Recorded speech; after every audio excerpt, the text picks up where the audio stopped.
Hey guys, my name is Toby Grey, aka Supersonic Queen, aka Queen Gravy. Notre chic pas la télécommande à distance, Toby Grey, say so.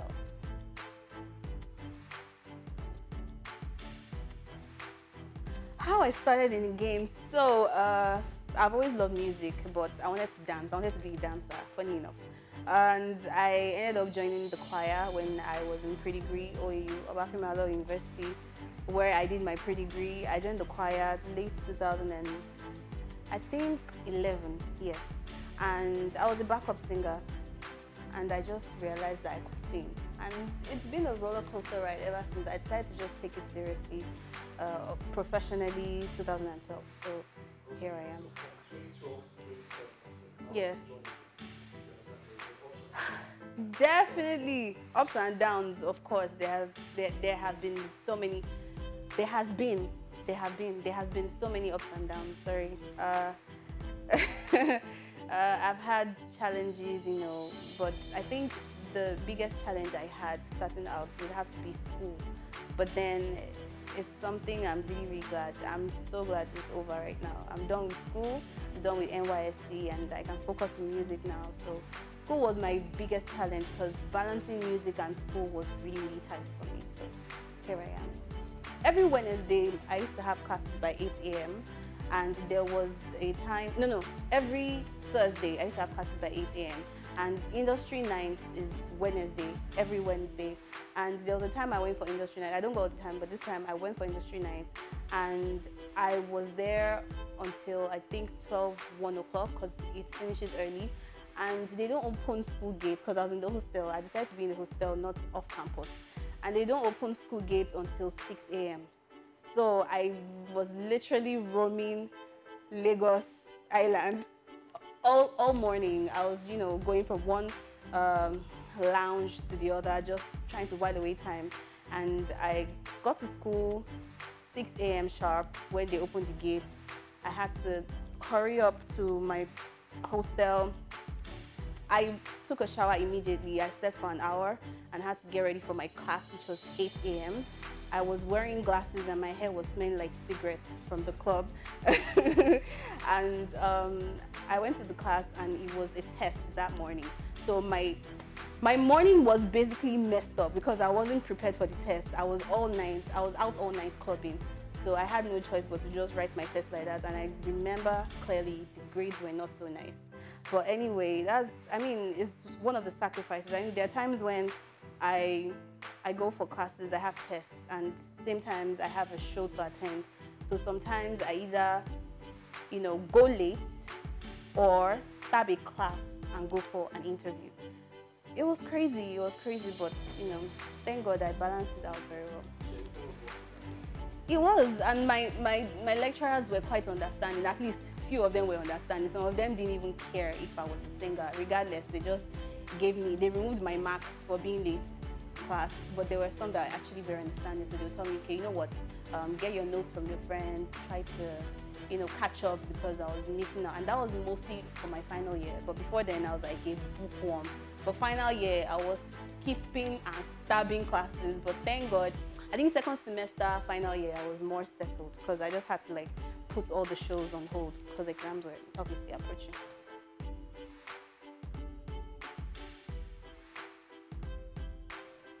University of Lagos, University of First Choice, greatest acolytes for life.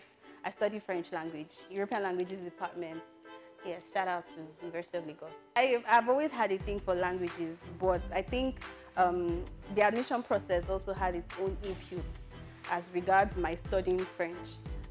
When I finished secondary school, after my secondary school certificate, I was really young and I was home, so I had to do something. And my parents enrolled me to take a diploma at the Nigerian French Language Village, where I had a diploma in French for 9 months. And I thought that was just it. I thought they just wanted me to, do something while I was waiting for JAM, not knowing that they were trying to set me up. And so I studied French for 9 months and I thought that was just it. I went ahead to do my pre-degree in international relations, Obafemi University, because I thought, international relations was what I've always wanted to do. So I felt French would have been a very great advantage for me But I did not get into Obafemi Awolowo University. I would like to blame the fact that I was sick, but no, I just did not get it. I just did not get into the school, so I had to dust my diploma certificate and I registered for direct entry University of Lagos and I was picked. 200 level French, European languages. But trust me, initially, I did not like the idea. But I enjoyed every bit of it because French is like the most romantic language in the world.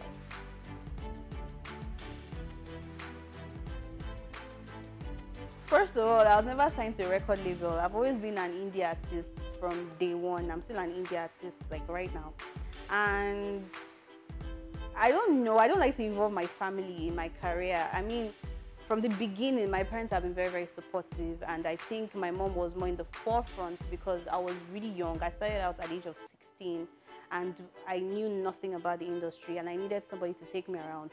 So yeah, you can call me a mommy's girl at the time because she was the one taking me for shows, interviews, and all of that.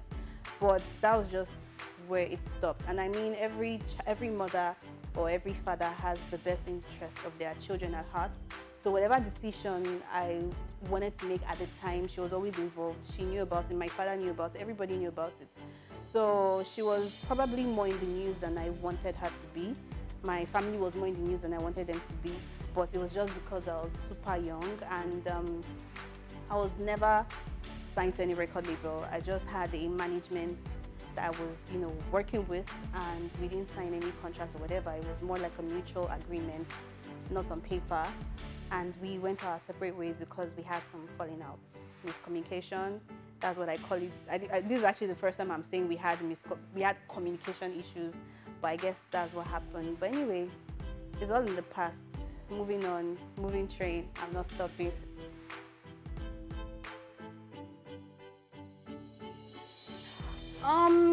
I mean, I don't think it's in my place to answer that because as in management, if you're going to be working with an artist or whoever you are managing or whatever you're managing, you're supposed to have a written agreement. And I recollect that I had proposed to have a document signed so that our, agreements would be legalized and not just in thin air, so that even if we had a falling out, to be fair, everybody would, get what they rightfully deserve, so that nobody would feel cheated or feel used out of their, I don't know how to put it, but I didn't have any agreement with anybody, and I wanted an agreement, but the other party, for reasons I don't understand, refused to sign an agreement, so I don't think that's my fault.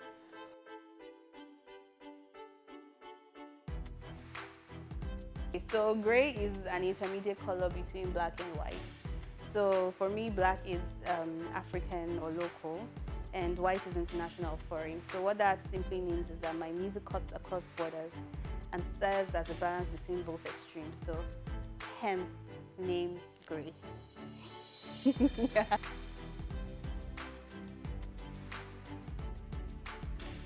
I don't think there's any such thing as money was just coming, except you have a money tree in your backyard. And if you have a money tree in your backyard, please give me the seed. Let me go and plant. But I've been sponsored from day one by my family. Everything has been family sponsored. So yes, I'm grateful and thankful for everything. I'm most grateful to God because it's not been easy. Like you said, the industry is a very demanding industry in terms of finance, and we've managed to stay. We've been managing, or we have managed to stay afloat, which is something worth being thankful for. So, yeah. How do we share the profits? I mean, it's tricky because we're a family. So whatever comes in is for everybody. Although I have a larger share, but eventually it's for the family. Even if somebody else was to be my sponsor and I had income coming in, it will still be split between my family and I. So it's still the same thing. We're spending the money and we're also sharing the profits. Yeah.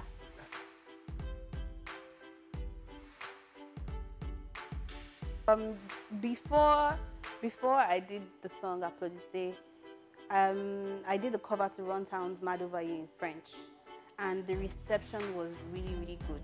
It was not just from Nigeria, it was from other French countries.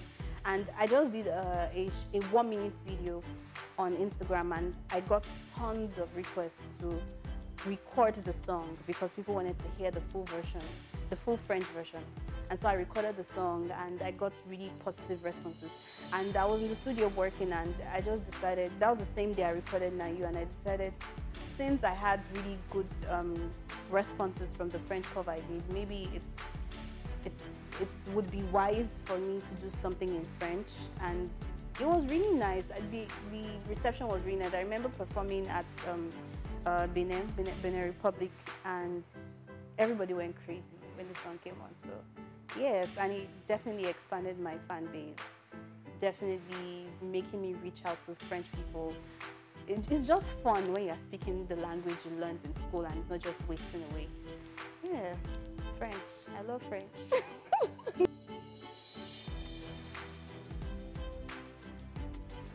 Well, nobody has ever come to me to tell me I'm a SoundCloud person, but so many people have told me I never blow. And I know, me too, I know I never blow. I mean, I feel like there's no such thing.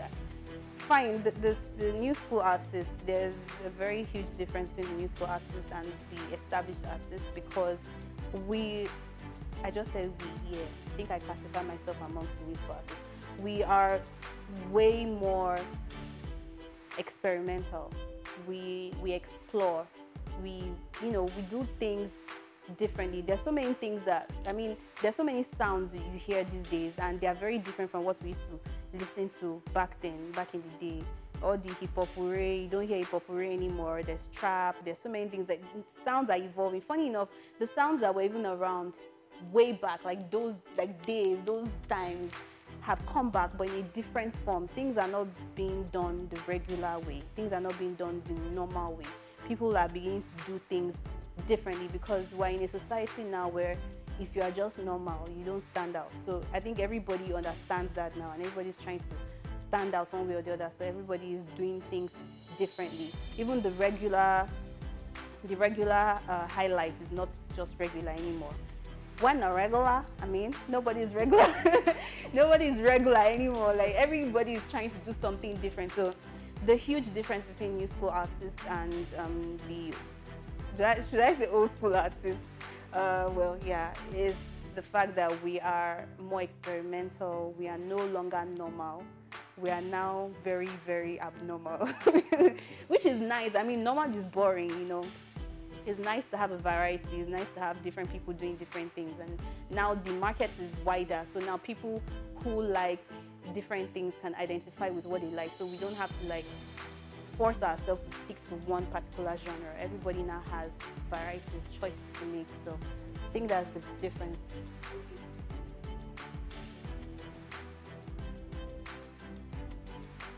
What I'm doing differently, I get this question every time, so thank you for this question. What am I doing differently? I am speaking French. That's one thing. That's one thing. I think that's a very, very huge selling point for me. It's definitely going to open me to a whole new market. I don't think many Nigerian artists speak French, and the few ones that do know what it is to actually have a song in French and, you know, perform, like shut down a French-speaking country stage and people go crazy. That's like a whole new market. So I think that's definitely something that makes me unique. I speak French. I am amazing. I'm amazing, and I am amazing. I'm just me. That alone is me being unique. So yeah.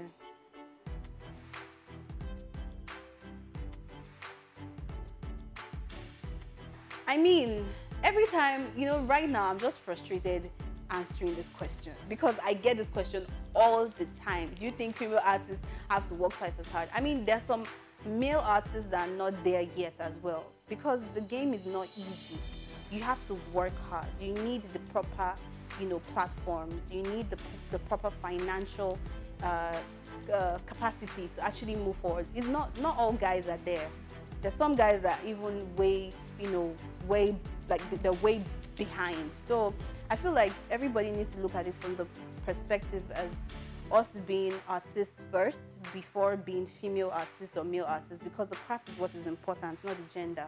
So eventually, we just have to work hard. Anybody that's not working hard and, you know, being consistent will definitely be stagnant or just keep going back. It's not easy, trust me. The finances are definitely one thing on its own. The pressure is another thing, you know, competition sometimes for some people is another thing. So it's not that I don't want to talk about class anymore. I don't want to talk about the guys or the girls. I'm just going to talk about artists. You know, it's a race. Everybody's running, everybody's trying to get there first. But if you realize that things will just fall in place if you work hard and you're persistent, you're consistent, and you are, you know, hopeful, and you don't doubt your talents, and you don't doubt, you know, everything that you have, you definitely get there. So that's what I'm going to say about this question.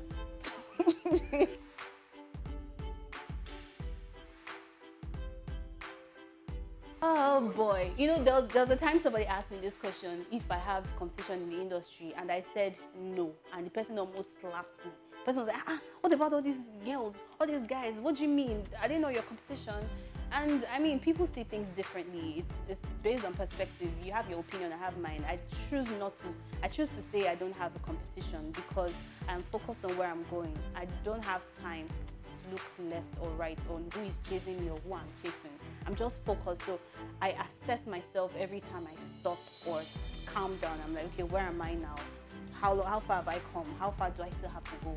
I don't have time to check left or right or see who is running or who is not. So competition is not really my thing. I'm not really looking at that. I'm not looking at the competition. I'm just focusing on my own race. I'm running my race so that I will get there on time and my parents will not disown me.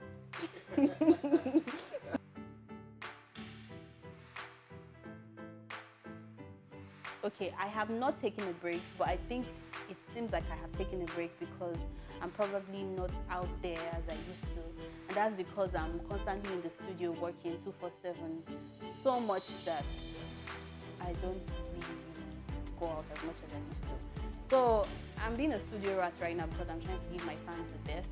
I'm trying to put up a body of work. I'm looking at an EP.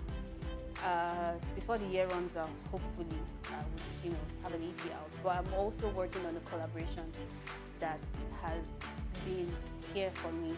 So that has taken so much of my time. Trying to make sure everything is right, trying to make sure I get these people on board as fast as I can.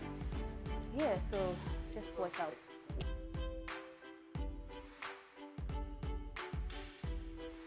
You can find me everywhere, literally everywhere. First of all, if you want to find all of my songs, all of my videos, my pictures, interviews, links to my interviews, check out my website, tobygraymusic.com. Please check out my website, buy my songs. You can also follow me on Instagram. I'm very active on Instagram and Twitter at I am Toby Grey, IAMTOBYGREY. And you can also check out my SoundCloud, Toby Grey, and you can follow me on Facebook too, Toby Grey, Snapchat in case you like to Snapchat. I am Toby Grey. Just Google me and you will find me, and I will find you and I will follow you. Hello, bonjour tout le monde, je m'appelle Toby Grey et on m'appelle Queen Grey B et j'ai parlé avec les gens de Nige TV et c'était bien passé. Merci beaucoup. Ne touchez pas la télécommande à distance. À bientôt. Mouah.